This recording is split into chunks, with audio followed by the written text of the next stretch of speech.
Hi and welcome to WarHQ. My name is Lucius, and on today's episode what we'll be doing is revisiting my epic Armageddon Tyranid force.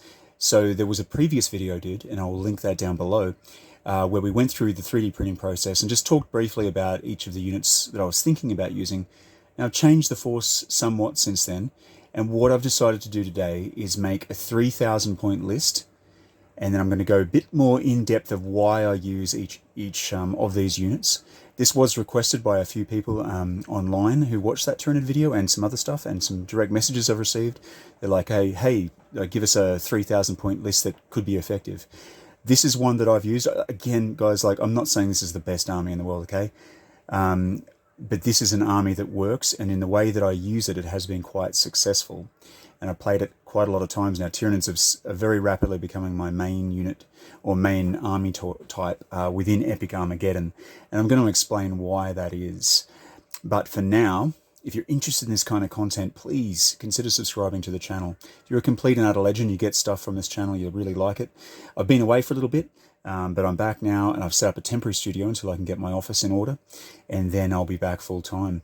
But now I'm going to be doing a lot more Epic Armageddon content if you guys are into this. So consider becoming a Patreon. Hey, you'd be part of an elite few, and we'd really appreciate it here. But other than that, let's get started. First thing we're going to look at here with this 3,000 point list, which I just put up before, just in case you wanted to see what the list was. I screenshotted that for you just so you've got a record of it, if you're thinking of running something similar. Now I'm using the Brumbia's Agen list builder, so it doesn't let me down usually. I quite like it, and all of the points and formations are off that. So if there are any mistakes, hey, don't blame me. I'm just using that. And this is, look, I'm just using vanilla Epic Armageddon rules. I don't add anything else in, really. I just use the standard rules from the rulebook Epic Armageddon. So having a look before us, we have 4 Tyranid swarms. So this is our synapse swarm formation, and we have 4. So the first one we have here is this one. It has the Dominatrix, it has a Carnifex, and it has 6 Hormagaunts in it. Now this I use offensively and defensively as well, because I've got a very good close combat with the Carnifex and these are all close combat units, but this thing has some really good ranged weapons and artillery strikes, and that's what I use it for. It is also has the symbiote, so it's a supreme commander, and can bring back 3 of these bugs each turn with that ability. The second formation I've got is another Hormagaunt swarm, so it's this one here, and it has a Hive Tyrant, has 6 Hormagaunts, a Carnifex, and a Xeothrop. So Xeothrop's there for anti-aircraft. You've got a little bit more punch in hand-to-hand combat with the Carnifex, which supports these. The third formation I have, these two are quite similar. There's a couple of little differences. One of them is this one here. So this is basically has a Hive Tyrant. It has 6 Termagants. It has a Xeothrop, and it has 2 Biovores. So we've got more shooting here. So we've got the shooting from all of these combines to give something okay. You know what I mean? And the Biovores give that a little bit of a backup. These guys have some shooting, and we have the AA again from this. I use this kind of unit and the next one more as objective holders, where these ones are more, encroaching on the board, moving forward and trying to get advances and assaults. These next 2 are objective holders. And the fourth one over here has 2 warriors instead of a Hive Tyrant, has a Xeothrop again, has 1 Biovore, and then 6 Termagants. And same sort of thing, you know what I mean? Like, these guys are used for just holding objectives and getting to where I need them to be to back stuff up. So that there is the small, like the synapse swarms, and we've got 4 of them. And these, really my idea with these ones is the close combat guys, I've got more close combat punch with them, and the ranged guys, I've got more ranged punch with them, and they all have anti-aircraft protection. Even though it's not strong with the Xeothrops, it's still better than nothing, and still gives your opponent something at least to think about, because this force really lacks AA ability. So that's really my idea there with the synapse swarms. Moving on to the independent swarm formations, the first one we have is the dactylus swarm, which is up here. Look, pretty good. It adds more of this artillery kind of fire to this force, And as I'll explain coming up, because I'm going to go through each of these units individually and why I use them, my army's really based shooting-wise around that kind of thing. So this guy has 2 lots of it, of artillery fire. This guy has 1, and then these guys have 1. So that's 4 artillery shots en masse each turn, which can really take down a lot of things and disrupt the enemy. So these dactylus, they look a pretty stand-up unit. They're a little bit expensive, but that's just what they are. The next unit I have, which is my favourites, are these exocrines, and I take them in large groups just for volume of fire. They're very durable, they're tough to take down, and they have 2 shots each, and they can, attack either personnel or tanks. So 16 shots aimed at the enemy, and gives you a pretty good, decent break point too with 8, is just really hard to stop. And they're, as I've said before, they're a clutch unit in this force. They really make or break things. And the last of these independent swarm formations I'm using today is in this list is these lichters, and they're my scout option. They teleport, they scout, they infiltrate, they do all the cool stuff. They're good in close combat. They strike first in combat, so they're just a really good threat, and I use them as a threat to the enemy. That's probably the best way to look at them. Okay, moving on to the independent war machine formations. I've got 2 today, and they just fit in the points cost. So I've got 730 points of war machines. Now, I'll talk about these in a lot more depth, but these are Harriers. It's a medium Harrier swarm, so I've got 2 of those. And I have 4 gargoyles, so 2 on each of them. I could take more, but points-wise, when I'm taking the Heria as well, I can't actually fit that in, so I have to... My maximum there is really 4 gargoyles, but that's good because it boosts their wounds up to 10 all in total, and just makes them harder to break. But these guys are really just used as a aerial reconnaissance thing to snatch victory, usually in the last turn, or to pounce on a vulnerable target that needs to be taken down, usually mid or late game, because they have a very exceptional movement at 35 centimeters and can move over all terrain. So they're very ideal for that range, for that role, and I generally hold them back for that reason. And you can see here the last one I have is the small Bio-Titan. So this one is the Heria dual Bio-Titan. Now this one I arm, like it's got its normal weapons, but I take off the razor claws, and what I do give it is I give it a bio-launcher and cluster spines. So those 2 things give me 2 extra artillery strikes per turn. So that's given me, as I was saying before, between this, and this, I've got 4, and I can cover the board with that, and I can really, if you concentrate these on units, you can break units every turn really easy. And like the ranges of these are between 60 to 45 centimeters each. Some of them have macro weapon strikes, some of them have 4 BP strikes, and then some of them have other little bonuses. So you can really break units with these, and I like to soften up the enemy before I get there and like break some of their formations and kill a few, and they take casualties and they fall back and all that kind of stuff. Then I move forward with all of these sort of close combat units and things, and you've got good shooting. I've got stuff that I can snatch victory with at the end of the game, and that's kind of the theme of this force. I mean, I could add more chaff, I guess, like I could add more of this stuff, but I do need to print some more. And as you can see here, unfortunately, these are the only units I haven't painted for this. And this army is a lot bigger. I probably have about 6,000 points of Tyranids, and I have all the other options too that you can have in this force. This is sort of something I sort of keep coming back to, and I've played the most with. So that's why I'm just recommending this as a 3,000 point force to anyone that might be interested. Maybe you just picked up a 3D printer or something, you think, what can I do? This might be the way to go. Okay, so this is the Harrier section of my force, and really, as a war engine, I mean, there's better war engines than these, but for the cost, if you're going to go like a medium Harrier swarm, I think that's the only way to go. I think the small one, just the one Harrier, is very ineffectual, but having the 2 Harriers and then backed up with the gargoyles actually gives you a fairly good buffer of wounds and very, very good speed. At 35 centimeter movement, these things are really, really agile, I guess, so you can get them around the board to where you want. You can really snatch victory from your enemy. Say you need a certain amount of wounds on a particular point in the last turn to win something. These things can really get the work done. I mean, they have 3 damage capacity each of the Harriers, and then each of the gargoyles obviously has 1. So it's fairly tough by any standards. Sitting there with 14 wounds on something is pretty nasty. They do have, like most of the rest of the force, they have reinforced armor. They're fearless, and they skimmers as well, which is pretty cool. And they can transport, obviously. Each of them can transport 4 gargoyles each. Their weapons are nothing to really write home about. Pretty good range, like 45 centimeters with the twin Harrier biocannons. They're not too great. You get 2 shots each, AP4, AT5, okay, fair enough. In close combat, they're not bad. I mean, you've got if you wanted to do sort of an assault on something, you can use the gargoyles and you can use the Harriers, and they're quite fast, so you can actually assault vulnerable units as well. That's another really good tactical battlefield advantage of them, is being able to assault vulnerable units from long distances. And they do have that macro weapon, extra attack each, plus the 3 normal attacks each that have, and plus the swarm of gargoyles. The gargoyles are, look, they're really not that great. But, by themselves, they can move 30 centimeters with jump pack stuff too. So it all adds up at the end of the day, and all adds to a bit of an overwhelming force of these, or using them as a buffer for for rapid deployment is what I was saying, and trying to grab objectives, especially late game. They're really good late game winners.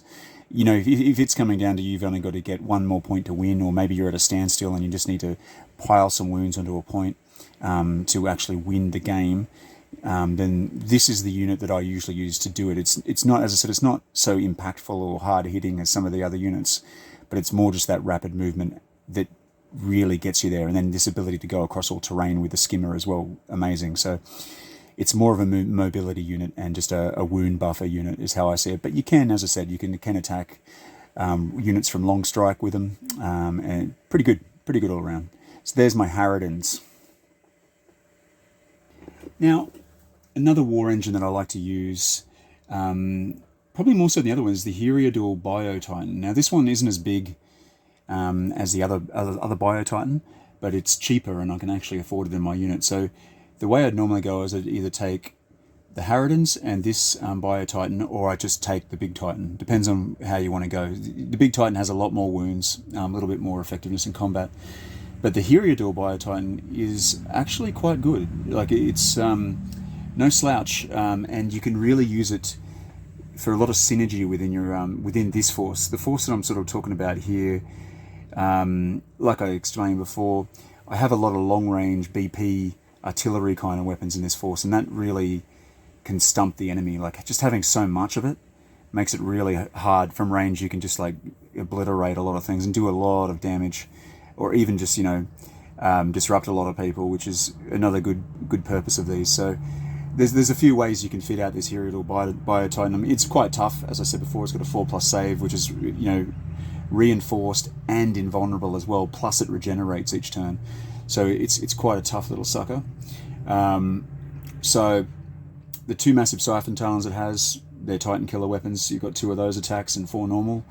Now, I normally switch out the Razor Claws, and what I do is I give it bile launchers and cluster spines. Why do I do that? Okay, so that gives you 2 artillery attacks. So the bile launchers give you a 3 BP attack at 60 centimeters range, which is really big. And then your cluster spines give you a 4 BP attack, which is great, at 45 centimeter range. So you've got a really good ranged artillery strike there with these things. And that's really how I use it, as a sort of, it works hand in hand with the Dominatrix, which is very similar. Like, it has these sort of attacks as well at range, and just can really threaten your opponent's backline a little bit, like all their softer, squishier stuff that they maybe don't want to lose, or anything that's on a point, or anything holding objectives. It's a good thing for just removing and disrupting those kind of things, so you can come in and charge them later and wreck them. So that's kind of how I use this, and then also in line with your dactylus as well, which is more of that BP artillery strike. So yeah, just really another good unit, good solid unit. Like, it is hard to kill, especially with like all that. You get your save, you can re-roll that, you can get your invulnerability save, it regenerates. It's pretty good, and that, yeah, I really recommend this one. Okay, the dactylus. These are really good. I use them a lot, and I do rate them. They are a little bit expensive for 300 points for 3.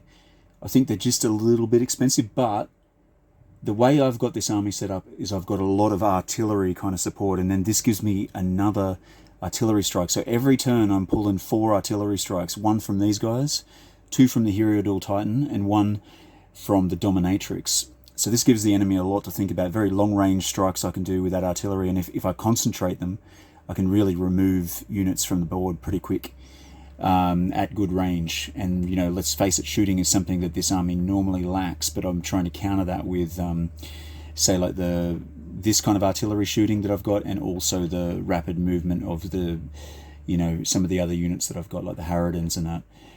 So all in all, this is sort of supplementing this army to be an okay shooting army, and that's where I'm sort of going with this, which breaks tradition a little bit. Now, the dactylus are better than most other artillery units from other things, and it's for one reason. They've got a 4 armor save, and it's reinforced. So they're actually quite tough to take out. And that is one reason I really like them. And another reason is they've got the indirect fire rule, but they also disrupt. So every hit you do with these is going to disrupt the enemy, which is really, really important. So you don't just have to kill things to disrupt them. You can, you know, every hit does it. So that's fantastic. And that's, you know, that's pretty much, they're a pretty cookie-cut unit there.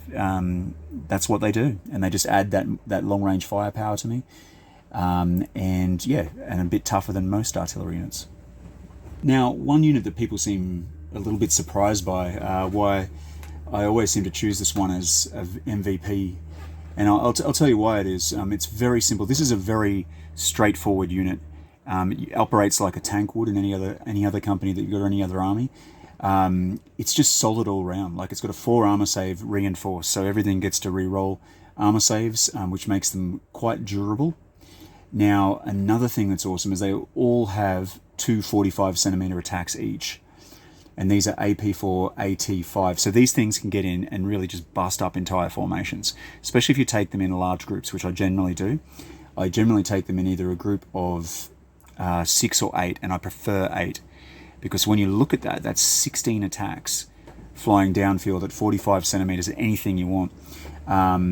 And you've got a fairly strong platform there with 8. So even if you're taking damage back and being disrupted a little bit, it doesn't really matter, because you've got enough guns there to keep just spewing mass damage downrange. And it's for that simplicity and relative cheapness. I mean, you know, it's 425 points for 8 exocrine squads as a medium exocrine squad, but upgraded.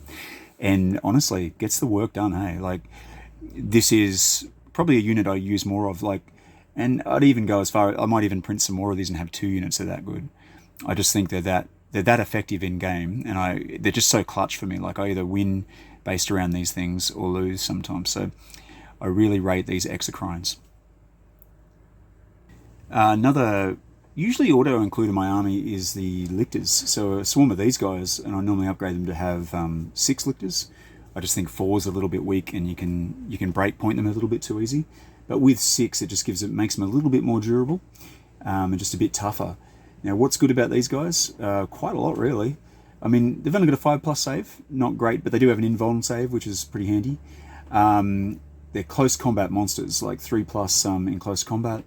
Their lichter talons can be used as sniper, so you can actually choose the target of your attack, which is pretty cool.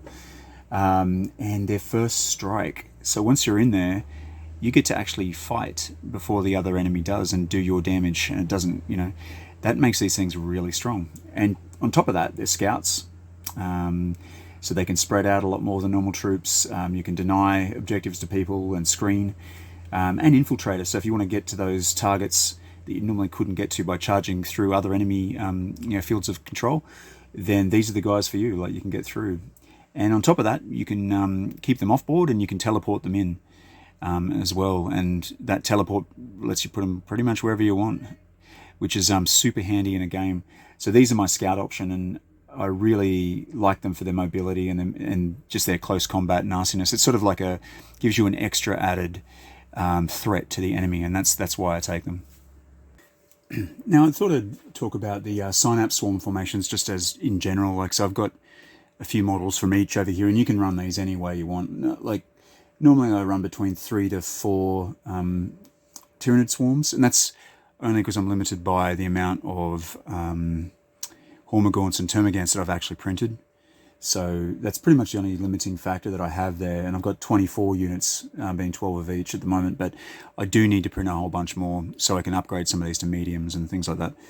But what you're sort of seeing here is the crux of this army and the main sort of formations. And I use these in a number of different ways. Like the Dominatrix is really, as a war engine, and a really good one, it's literally, you don't have to take it as a war engine, so you can take it in your Synapse formation as the leader of your Tyranid swarm, one of your Tyranid swarms. So it's really an auto-include. It's that good that it's an auto-include, I think, especially for the points. It's ridiculous.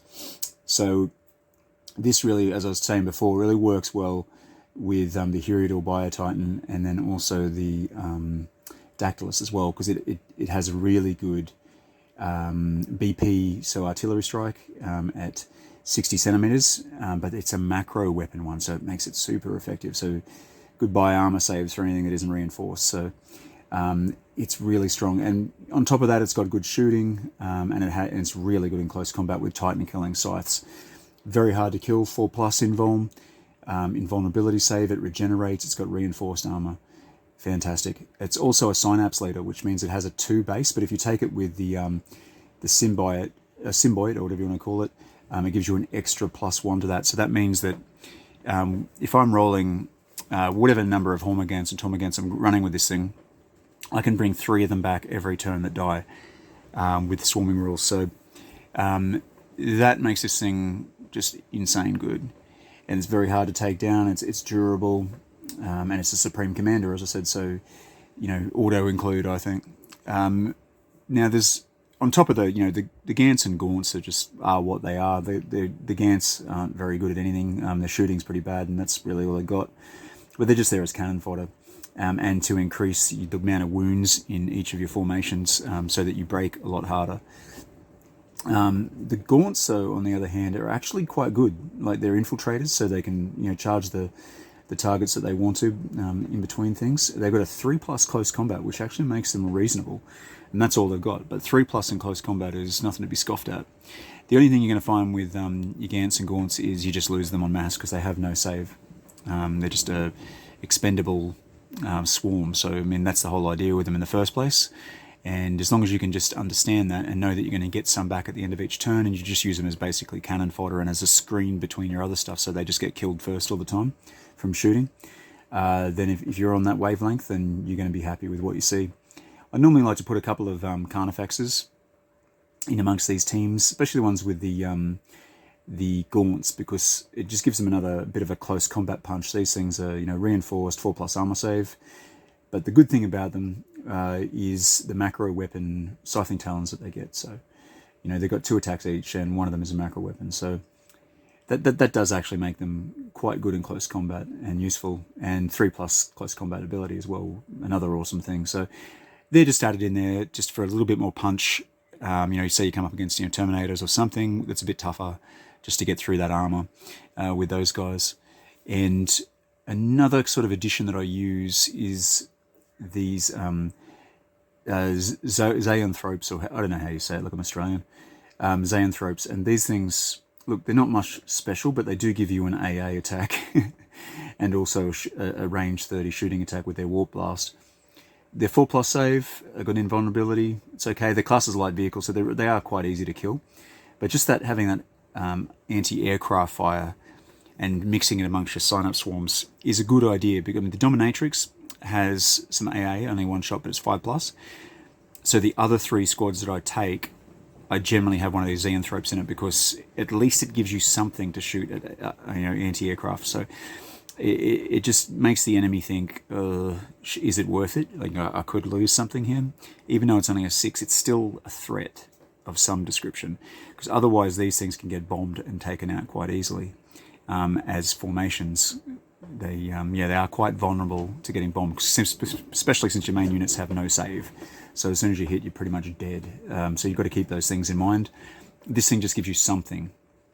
Another unit that I use sometimes, which I don't have here, is these Biovores.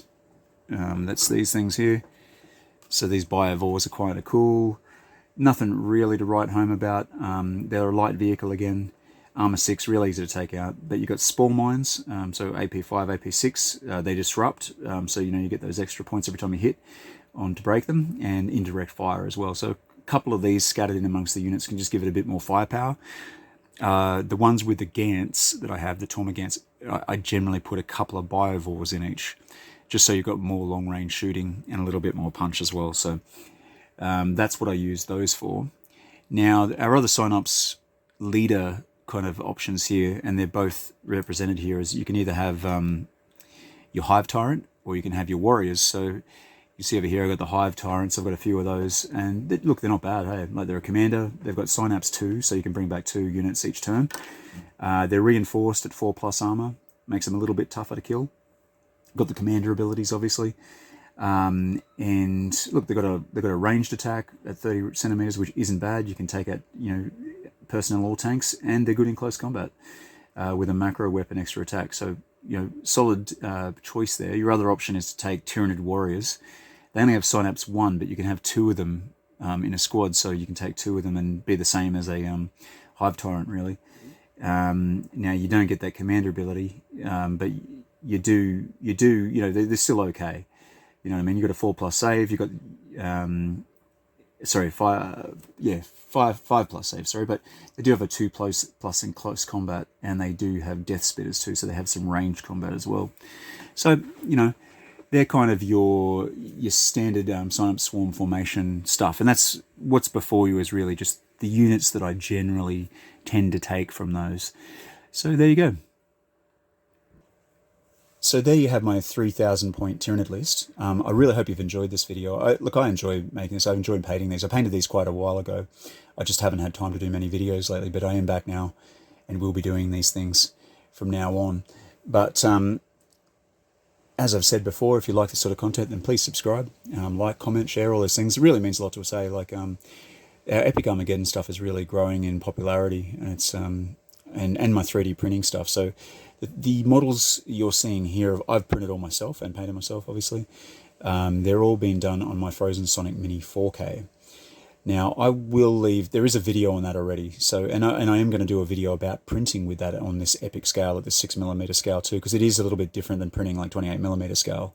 Everything's just so delicate, so there is a few things you've got to know about it. So I will be doing videos on that, and if you've got any requests for videos, this video was requested, and that's why I've taken the time to do it today. Just what you guys want, I'll do what I can. I know a bit about this game and a bit about a lot of games. I've been gaming for like 35 years now, so I've got a bit of experience and stuff. But this stuff here is I really enjoy doing, and painting on epic scale I've actually found to be one of my favorite things too.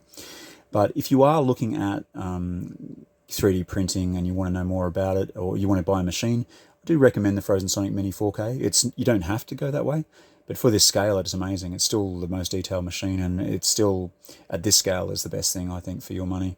I do have an affiliate link, and that all that does is I've just got to deal with Frozen, and if you press on my affiliate link and go there and you say you were interested in buying something, it just gives me a very small kickback and just helps the channel grow. So if you want to support that, feel free. If not, that's totally fine. It's totally up to you guys. But for now, my name is Lucius. You're you. Thanks for tuning in, and I'll see you next time.